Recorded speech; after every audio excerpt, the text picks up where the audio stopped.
Ito naman hong regional and local leaders ng Eastern Visayas magsasama-sama ho sa Tacloban City ngayong araw para naman suportahan ang alyansa candidates. Brigada Haji Camino, i-brigada mo! Brigada! Live report! Pangungunahan ni House Speaker Martin Romualdez ang isang malawakang regional unity rally sa Eastern Visayas ngayong araw. Magsasama-sama ang mga kandidato at opisyal mula sa iba't ibang political party sa Tacloban City upang suportahan ang senatorial slate ng Alyansa para sa Bagong Pilipinas ni Pangulong Bongbong Marcos.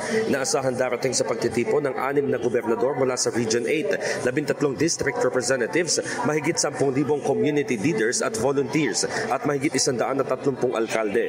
Ayon kina Representatives Jude Asidre at Yeda Romualdez, ito nagkakaisang boses na nakasilay umano ng lakas at kalinawan sa adhikain ni Pangulong Marcos.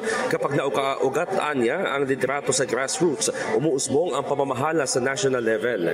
Sisimula ng programa sa isang motorcade sa Tacloban at susundan ng unity rally sa Tacloban Astrodome kung saan inaasahan ang presensya ng lahat ng kandidato ng alyansa upang ihayag ang kani-kanyang plataforma.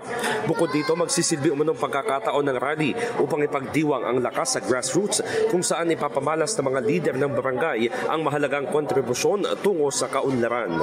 In the heart of changing lives, ako si Brigada Haji Camino ng 105.1 Brigada News FM Manila, the Music and News Authority. Brigada Balita Nationwide. Ang bahaging ito ay hatid sa atin ng Standout ES4 Capsule. Simulang tuparin ang pangarap ng iyong anak. And stunting now!